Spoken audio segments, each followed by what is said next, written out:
I want to take a moment and thank our show sponsors, Lombardi Chiropractic, Sutmeyer Law Firm, and NativePath Supplements. These are companies we personally use and trust. Mention the Co-Movement Gym podcast when you call Lombardi Chiropractic or Sutmeyer Law Firm. And not only will they treat you like family, they will provide a nice, enticing discount to all listeners. And use code COMO15, that's COMO 15 at checkout when shopping at nativepath.com and receive 15% off all of your orders. Your support to our show sponsors assists in us paying for expenses and continuing to provide content we hope you all enjoy. Welcome to the Co-Movement Gym podcast, where we inspire people to move and live courageously. It's Andy and I in the studio. How you doing, Andy? Good. How you doing, Josh? Good, man. I want to dive right in. We have a lot of clients and people that follow Co-Movement, and with what we're doing as far as our own personal workouts, challenges, what we're diving into. And we talk to a lot of clients that don't know, or not clients, but even people outside of the gym, they don't know what to do with the gym. They're bored, maybe the same routine. They want to test themselves. Yep. So today's talk is quite simple, but not easy, we'll say. We're going to call it potent physical challenges, tough workouts that we've created through the years. They're sort of tried and true as far as the results that they're produced. Yeah, and tested ourselves sort of thing. Yeah. And I want to tell people, like, whether you can do them or not, you can always scale them. You can change it, right, to modify. This is a baseline idea. Okay. Yeah. I've come up with 5 of them for today's talk. And when we're hash out each of them a little bit, I can go from there. So, cool. All right. The first one is row 5,000 meters. 5,000. Yep. Now it doesn't stop there. Okay. You know me. So row 5,000 meters is a great test. I think it's a great aerobic test. It helps you pace. Like, you can't sprint that for the most part, you're gonna right? crash and burn if you start too fast. And that's what we find with a lot of people, because they're so used to just hitting things until they crash and then they move on. 5,000 meters, you can't do that. I really like long distance things for that purpose, because when people, if you've never paced yourself before, a lot of people don't know how to do that, or they don't have a good intuition for what pace can I keep up for 5,000 meters. They're used to doing a very short row, but yes, they don't know how to find the optimal pace for a long distance kind of thing. I would say it's most people do not understand past that 3 or 4 minute mark how to settle in. Right. Like, they truly don't understand that. Not just rowing, swimming, running, Sure, yeah. That lactic acid builds quick, and then it's slowly that downhill sprint until they most crash. people doing the 5,000 meter, what you'll see is them going too fast out the start, hitting a point where they start to, their muscles can't keep up with it. And then their last couple thousand meters is going to get slower and slower and slower until they're crawling at the end. Yes. And a mature athlete will have a pace from the start that they know they can hold, but it's challenging. And then they determine and they check in throughout something, that kind of a race. How are they feeling? Where are they at? What's my condition? Do I need to adjust the pace slightly? Or can I keep it right where it is? Right. Yes. So I'm going to take this workout and go even farther based on what we just talked about. This is based on stroke rate. Okay. So for people familiar with the rower monitor, it's SPM, strokes per minute. I was introduced to this by actually Concept 2, the maker of the rower. They do a workout of the day. And a few of them were based on stroke rate. And I know Collegiate Crew is huge into stroke rate versus pace, because stroke rate in many cases will determine pace, if that makes sense. So the workout is row 5,000 meters, but every 500 meters, you change the stroke rate. And this is going to help you focus on the form and pace versus a specific number on the monitor, like rowing a 150, right? You have to row for the first 500 meters, 22 strokes per minute for 500 meters. That's it. And your goal is to dial that in. It's a lot slower than you think. But for you speed buffs out there and that crash and burn, you will hate that. But you need to be able to learn how to row powerfully, but slow. Okay. Then the next 500 meters, so you go from 22 to 26, is a little bit more, slightly faster, and then 30, and then 34.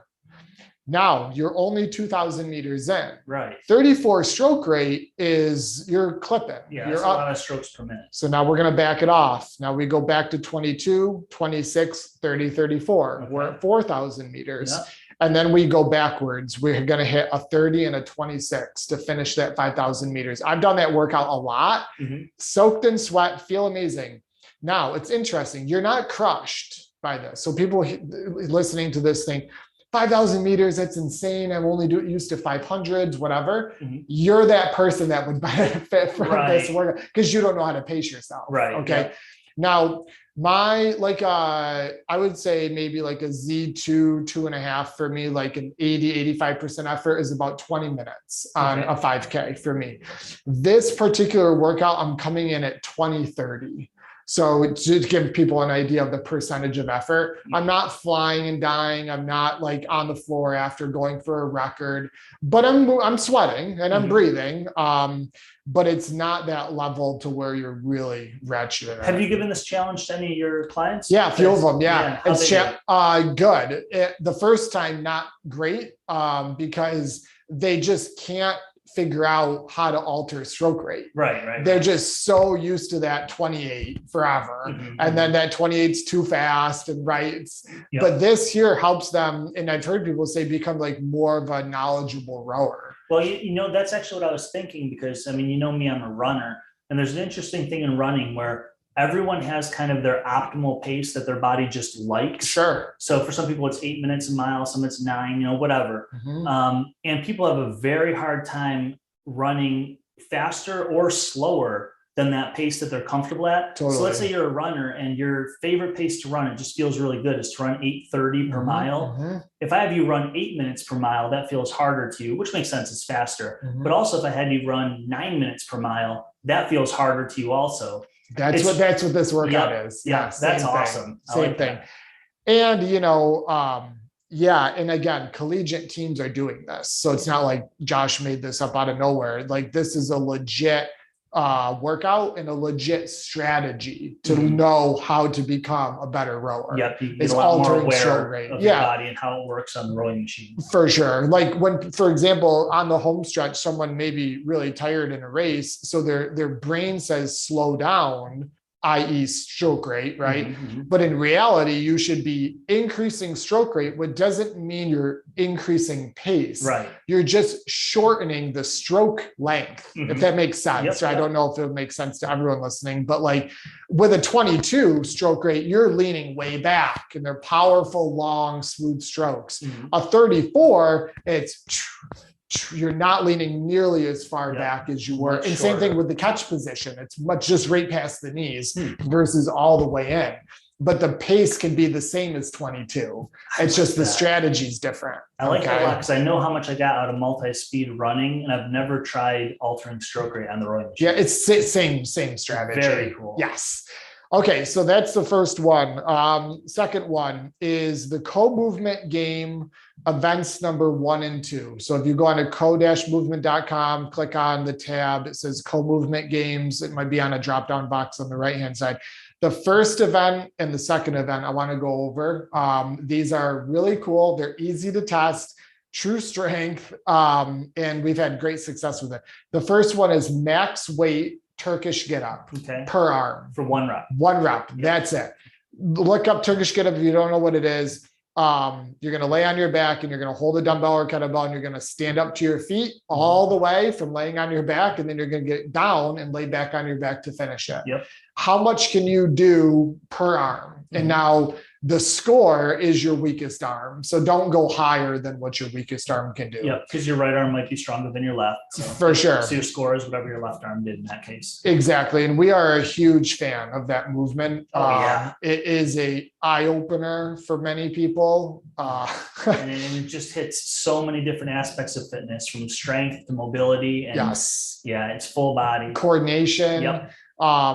And I just did some testing with a client yesterday, and I really think that fit adults should be able to do half their body weight. That seems. I know that's pushing the limits of what maybe a lot of people think, like, oh, I weigh 200, I should do 100-pound Turkish get up. Yeah. Like, I weigh 165. I'm not an elite athlete, and I've done 105 and I don't train it much. Right. Bob Galinsky has done over 100, weighs 185, there's a lot of people. Dylan hit it last night. Yeah. Dylan weighs 165. He hit 87.5. And he hasn't trained the Turkish get up in like a year. He doesn't train it. He's got good strength from general strength workouts he's done for a few years. Yes. And he's capable of doing that. Jesse hit 45 with almost no training on the movement at a weight of like 120, 125. And again, like if you train that for a month or two, you'd be at that 60, you know? Absolutely. That's event number one of the co-movement games. Event number two is a carry. So for men, you're going to hold 70-pound kettlebells per hand, and you're going to start a timer. So start. You're going to walk 400 meters, quarter mile for time. You can set them down as much as you want. You can run, jog, walk, forward, backwards, whatever you want. You got to get both kettlebells over the finish line together in the fastest time possible. Is that just 400 meters, or you're not walking 400 out, 400 back? No, just 400 total. 200 out, 200 back. Or here, the course at the gym is a 50 out, 50 back times 4. Okay, and your score on that is your time? Is your time, correct. Okay, so we've done our heaviest possible Turkish get up with each arm. And the lower weight that you use is your score. And then you've got your farmer's carry for 400 meters. And your time is your score. And then how do you just add those two together? Well, for this talk and for what people will get into, it's just for personal tracking. If they want to detail out how we score the co-movement games, all that info is on the website for that. Because there is some weird metrics that I play into there. I don't want to get into that. Now we're going to actually do a separate episode, I think, on the breakdown of that. I think people will find that very interesting. But the record, and this will blow your socks off, Damon Maldonado, he did the 400-meter carry with 70 pounds per hand in 3:28. It's hauling. So did he ever set them down? He did once or twice, but maybe 5 seconds. And his first 200 meters. Just to regrip, shake out, and get going again. The first 200 meters was like a trot, was not a walk. It was like a trot. And I'm like, holy shit, he's going to crash and burn. He didn't crash and burn. It was fascinating. My record, I think, is like 5:10 or 5:20 for 400 meters. Bob Galinsky got 4:15. And then Dylan last night got 4:16. So these are serious times. And I don't care how big, small, strong, weak, whatever, try it. I think that's great. And then women, we've tested 45 pounds per hand. Perfect. Really cool events. Your heart rate will get up there. Your traps will be dead sore. Your forearms will be blown up, and you're doing 5 minutes of work. I love it. And two very functional exercises. People worry about functional strength all the time. Cool. So that's the first two. I sort of chunked two movements into the one right there. But all right. So the third is, again, back to rowing. I'm biased on rowing. I like it, but these are just ideas for people. Row 500 meters for 8 sets. Your rest is a 1-to-1 ratio with your work time. So if you row your first 500 meters in 2 minutes and 30 seconds, you get a 2-minute, 30-second rest. Correct. Okay. Now this goes farther than that. Your goal is the lowest average across all 8 sets. So you're trying to complete all 8 sets in as fast of a time as you can. Correct. And then your score, and this is where it gets nasty for those of you that don't like the pace. And this will teach you that very quickly. Your score is your worst set out of the 8. So if you row all 2s, but then you decided to chill on one set, or you were just a lactic acid bloodbath and you row 230, that's your score, 230. That's your So if you go, again, with pacing, if you go too fast, you make it through your first 6 or 7 sets. Correct. At 2 minutes per row, and then like by the 8th one, you're just going to crash and burn. You do a 230, you get a 230. Yes, and the other, so there's sick twists in some of these workouts that I designed. If you notice, it's a 1-to-1 ratio, rest with work. The faster you row, the less rest you get, and the more tired you are. And so, but the score, and you're going for the lowest average in all sets equal, right? Because your score is the worst set. It just is all a battle against each other, you know, and the difference, the higher level rower you are, the difference of like a 148 from a 145 is tremendous. I would imagine. Yeah. Tremendous, right? Or even a 205 to 2. Yep. Tremendous. So 8 sets. Slightly faster pace, which is going to tire you a little bit more and give you less rest. And this is a wicked fun workout for those that have no idea where they're be. Truly like, I've rode, I've done CrossFit, blah, blah, blah, but you've never done this workout. Right. You have no idea. Right. So you're just guessing from the start at what pace you think you can go for 8 sets. For sure. And you may start slow because you're conservative, but then realize that you fucked yourself in the beginning because they're too slow and that's your worst set now. Yep. Or you started way too fast because you think you're a hero and then you crash and burn and you die at the end. Right. That's awesome. It's a cool challenge. I've done this a lot. I've done it with 10 sets a bunch of times. I've done it with 8 recently. Many clients, especially the programming clients, have done this and they enjoy it. And these are fun workouts, especially the first one and that one, the rowers, because there's strategy involved. That's what I love. You don't often get that in workouts. For sure. No. For sure. There's thought. And yes, exactly.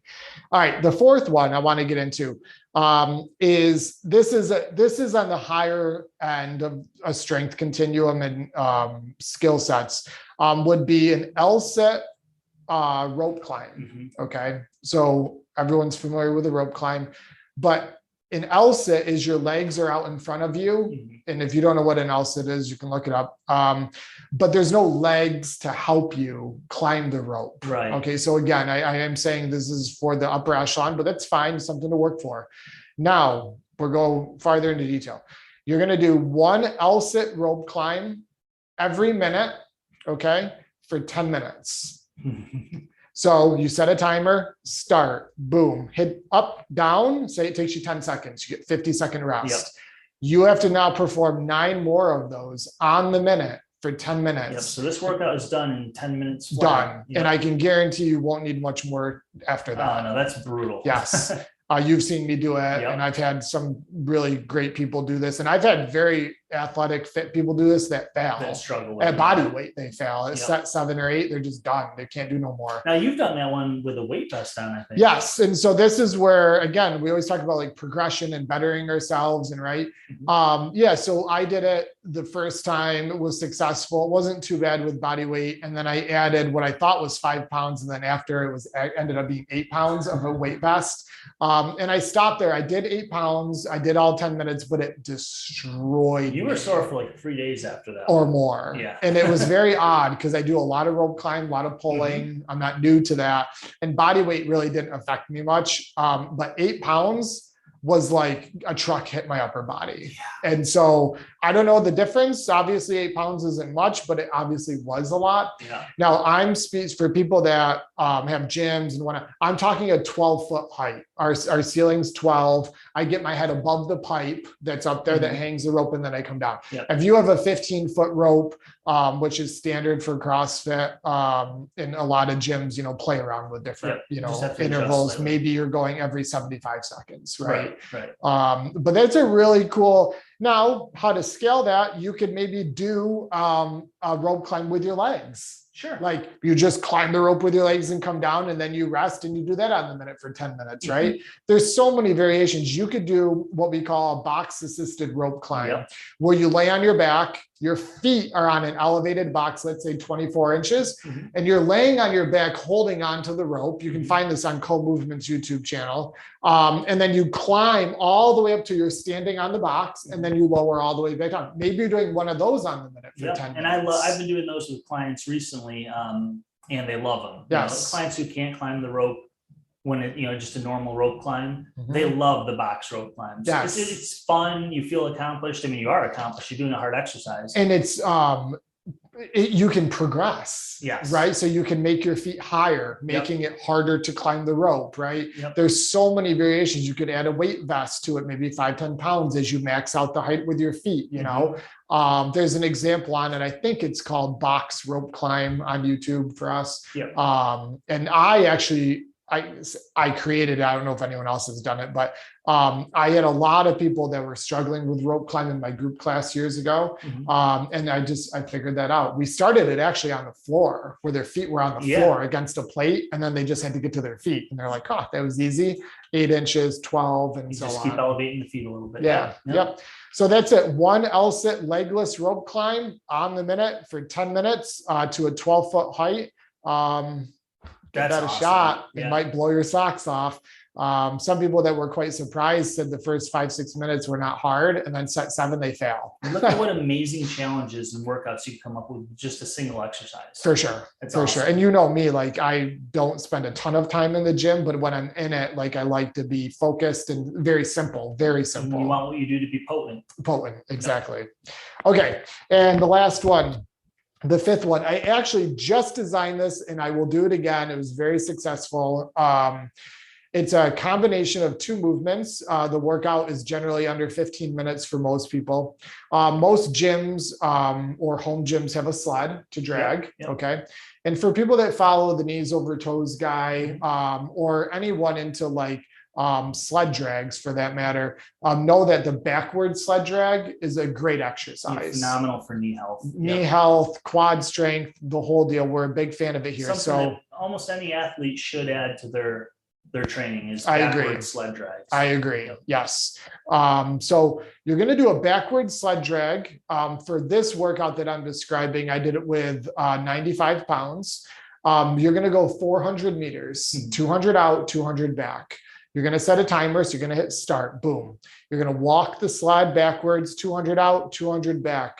And then with no rest, you're going to perform the 400-meter farmer's carry from the co-movement games. Nice. And I don't know what sick and twisted idea gave me that, but I don't know. I was walking out to the gym, wanted to work out, didn't know really what I wanted to do. I knew I wanted to do the sled drag and something hit me. And I was like, see how your legs feel with no rest at carrying the 140 pounds. And it was comical. Yeah.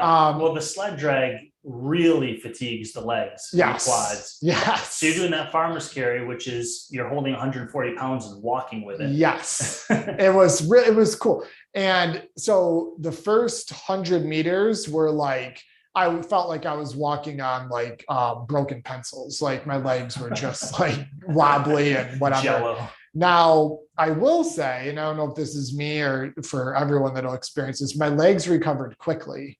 Within 1 lap, I had them under me, but then that's where that whole thing settles in with the grip and the traps and everything starts going downhill. Well, that's interesting that because usually what does give out on people on a farmer's carry is going to be their grip and their traps. Yeah. Like that's where they're going to feel it. Yeah. So it's but that doesn't happen until like towards the end of the farmer's carry. For sure. So now you found a way to make it so that the beginning of the farmer's carry is hard because your legs are still weak and jello-y from the sled drag. Yes. And then the end of the farmer's carry is hard because now the arms and grip are starting to get fatigued. Gone. It felt like my traps were being ripped off my spine. Yeah. Like legitimately hurt, you know. But it was it took me 13:24 to do both of them. I don't think that's a stellar time. I took a lot of rest with the farmer's carry. It was hard for me. Yeah.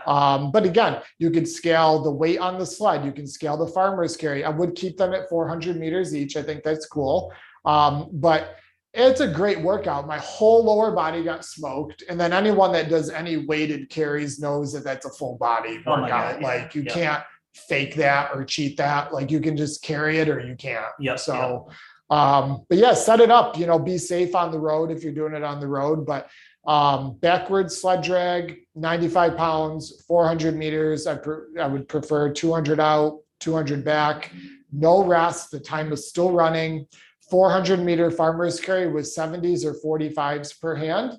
And see where your time is. That's awesome. I got Damon Maldonado is going to try this in a few weeks here. He saw my post on it and he commented, he's like, that looks sick. And I was like, well, he's the champ with the farmer's he's carry, the champ. so. I want to see and his legs are beasts. So I want to see where he comes in. But that's cool. So for anyone listening to this, you want to give any of these a go, send us an email, message, whether it's Instagram or on our website, info@comovement.com, and let us know what you did. If you try this on your own, definitely tag us and let us know. We want to start seeing what some of these times look like for some of these challenges. For sure. And what the average is and Yep. where people are starting. Yep. And we have many more of these. And so if you're getting value or ideas, inspiration from, say, this talk, just let us know.